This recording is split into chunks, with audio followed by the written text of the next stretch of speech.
J'ai fait une vidéo sur des whiskies célèbres que je trouve trop chers. Et apparemment, on a encore des choses à dire parce qu'il y a certaines bouteilles de whisky qui sont vraiment bonnes.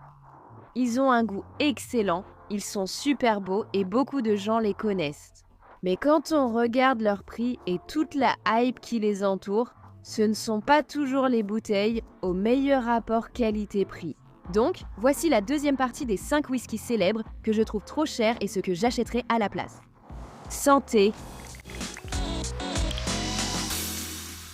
Le premier dont je veux parler, c'est Yamazaki 12 maintenant. C'est un cas délicat parce que je comprends parfaitement pourquoi les gens aiment le Yamazaki 12. Personnellement, je pense que c'est un excellent whisky. C'est le single malt phare de Suntory. Il vient de la première et plus ancienne distillerie de whisky de Malte du Japon. Il a un style très délicat et fruité. Il est aussi, vous savez, associé à une certaine influence du Mizunara. Donc il a cette note de bois de santal avec une légère touche de tabac. C'est donc un whisky unique et c'est un très bon whisky. Le problème, c'est qu'il n'est pas vendu au prix d'un whisky de 12 ans d'âge. Il est vendu au prix d'un whisky emblématique, ce qu'il est effectivement, mais le prix correspond à cela et c'est là que réside le problème. Quand vous achetez un Yamazaki 12, oui, vous payez pour le liquide, qui est de bonne qualité, mais vous payez aussi pour la rareté du whisky japonais et l'engouement mondial. Le fait que Yamazaki soit devenu l'une des marques de whisky japonais les plus reconnues dans le monde. Donc, lorsque vous l'achetez, si vous l'achetez, sachez que c'est pour cela que vous dépensez votre argent, en plus du whisky à l'intérieur. Si vous me demandiez ce que j'achèterais à la place du Yamazaki 12, eh bien, il existe d'excellentes options de whisky japonais. J'aimerais vous recommander le Hibiki Harmony. C'est très différent du Yamazaki 12 car le Hibiki est un whisky d'assemblage alors que le Yamazaki 12 est un single malt. Ce n'est évidemment pas un remplacement direct, mais il reste dans cet univers raffiné du whisky japonais. C'est un assemblage de whisky de malt et de grains et il vous offre cette sensation élégante, équilibrée et magnifiquement composée du whisky japonais pour un prix bien inférieur. Un autre excellent choix est le Miyagikyo. Celui-ci est un single malt japonais, il est très léger, fruité et délicat. Il a une texture en bouche très douce et légère que j'apprécie vraiment. Ce n'est évidemment pas le même whisky que le Yamazaki, mais en termes de single malt japonais au style plus doux, je pense que c'est une excellente alternative. Ensuite, nous avons le Glenfiddich 21 Grand Reserve. C'est un whisky du Speyside âgé de 21 ans. Il est affiné dans des fûts de rhum des Caraïbes et mis en bouteille à 40% d'alcool. Il est plutôt léger, avec des notes de fruits tropicaux et d'agrumes. C'est une très bonne bouteille. Honnêtement, je comprends tout à fait. Vous savez, du Glenfiddich vieilli, des fûts de rhum des Caraïbes. Le packaging est magnifique. Ça a vraiment du sens comme bouteille de luxe à offrir et c'est bon. Mais si je dépense autant d'argent pour du whisky, j'ai besoin de quelque chose qui va me donner un peu plus de caractère. Vous voyez, je veux quelque chose avec un peu plus de texture, un peu plus de complexité, vous comprenez? À 40%, c'est bien parce que c'est facile à boire et facile à siroter.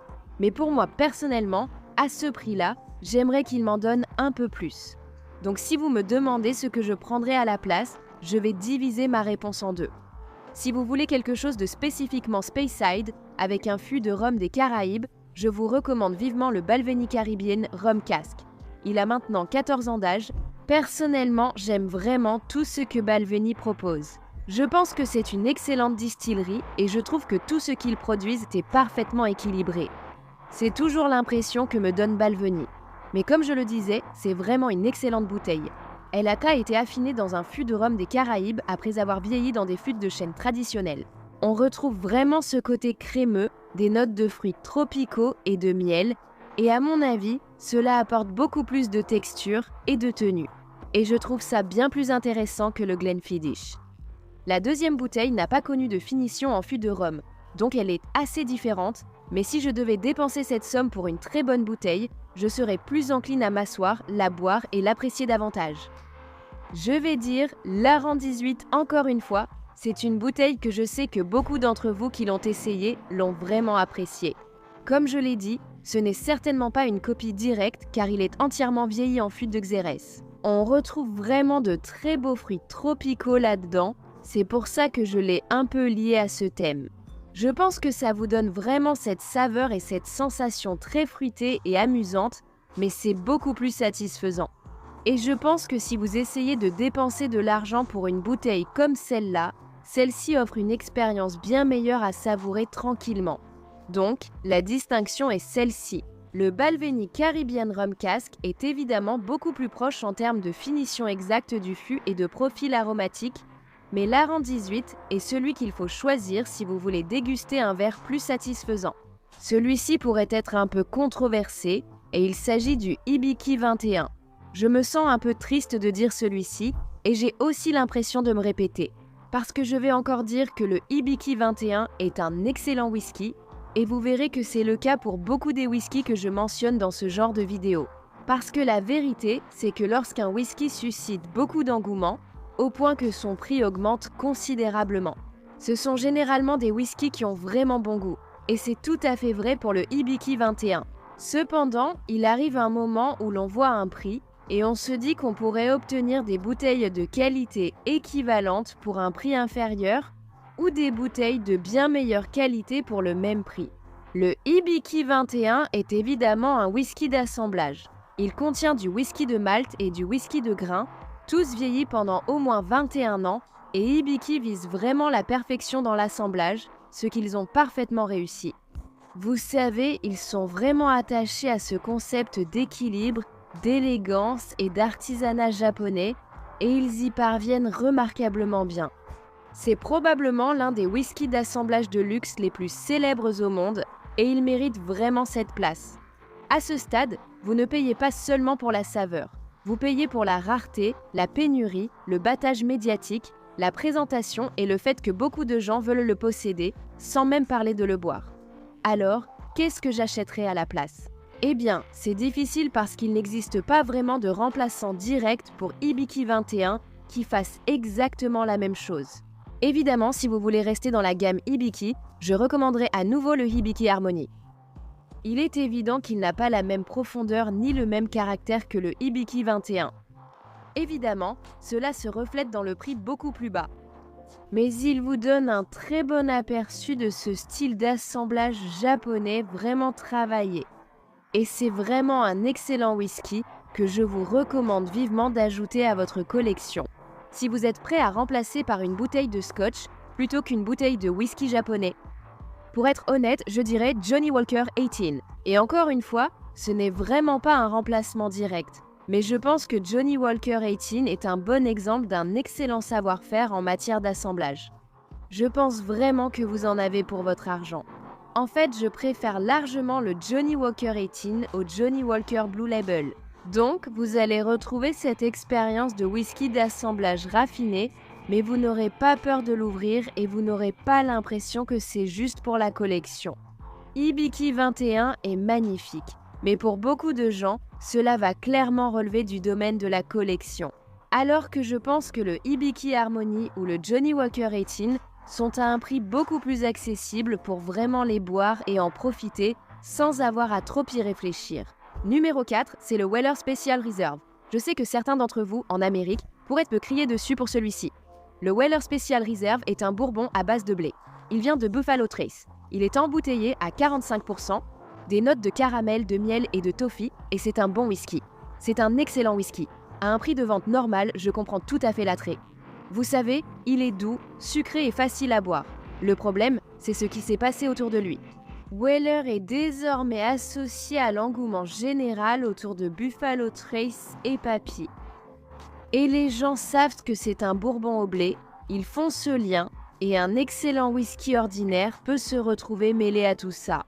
Et vous pouvez voir ce qui arrive au prix. Donc, ce que j'achèterai à la place, c'est le Maker's Mark Cask Strength.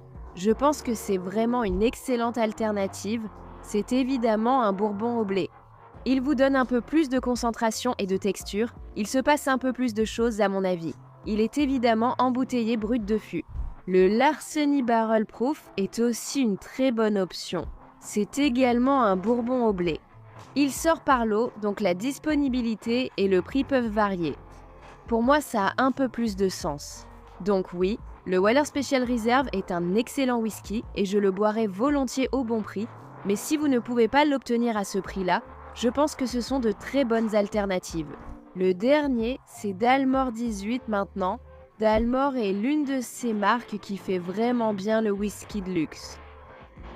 Vous savez, l'emballage, le cerf, les bouteilles, tout donne une impression très haut de gamme et très chère avant même de l'ouvrir, et c'est parce que ça l'est vraiment. Dalmore dépense beaucoup d'argent pour des choses comme le marketing, l'emballage et tout ce que j'ai mentionné. Ce qui veut dire que quand vous l'achetez, vous payez indirectement pour toutes ces choses en plus du liquide lui-même.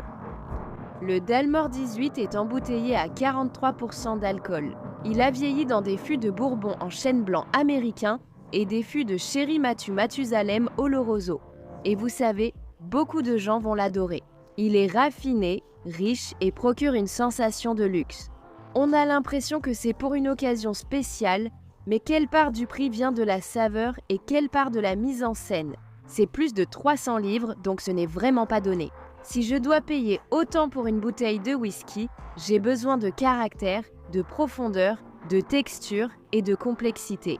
Et si tu ne m'offres pas tout ça à un bon niveau, non, j'ai besoin de plus que ça. Je pense que si tu veux rester dans ce style porté sur le sherry, avec cette sensation luxueuse, ces bouteilles pour des occasions spéciales, je considérerais le Tamdhu 18 comme une excellente alternative. Il est embouteillé à 46,8% et il va vraiment t'offrir cette saveur très marquée par le sherry. Ses notes très riches de chocolat noir, ses fruits secs, dattes medjool, figues. Ça a le goût d'un gâteau de Noël et c'est vraiment une gourmandise. Je pense que c'est une alternative beaucoup plus axée sur les amateurs de whisky, si tu vois ce que je veux dire. Ça reste quand même quelque chose de spécial. Ça te donne toujours cette richesse de sherry que tu recherches, peut-être, mais avec un degré d'alcool plus élevé et une présentation naturelle, une couleur naturelle. C'est simplement une identité davantage axée sur les saveurs plutôt que sur le marketing. Glengoyne 18 pourrait aussi être une très bonne alternative. Celui-ci est embouteillé à 43%, encore une fois, dominé par le sherry, une sensation spéciale, un whisky vraiment, vraiment excellent. Voilà donc mes suggestions.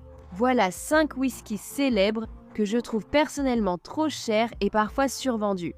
Et ce que j'achèterais à la place. Dites-moi si vous souhaitez une troisième partie, car je pourrais encore en ajouter à cette vidéo. Je sais aussi que la première vous a beaucoup plu. Donc si vous voulez que je le fasse, je peux tout à fait le faire.